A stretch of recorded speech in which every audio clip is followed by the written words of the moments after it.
আসসালামু আলাইকুম রহমতুল্লাহি বারাকাতুহু। সম্মানিত ভিউয়ার্স, তো আমি নতুন কৃষক, একটু পরামর্শ চাচ্ছি আপনাদের কাছে।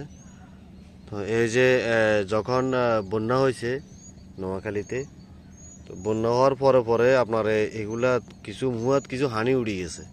হানি উড়ে যাওয়ার পরে এই হাতাগুলা সবগুলো এভাবে মরি মরি যার, ঠিক আছে, হাতাগুলো এভাবে মরি মরি যার।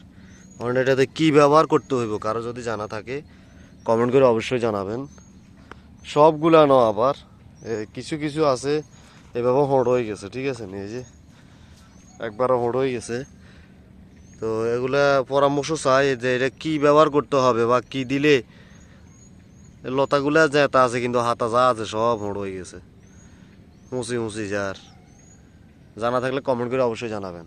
তো সম্মানিত ভিউয়ার্স, সকলে ভালো থাকবেন, সুস্থ থাকবেন। আল্লাহ হাফেজ। আসসালামু আলাইকুম রহমতুল্লাহি ওয়া বারাকাতুহু।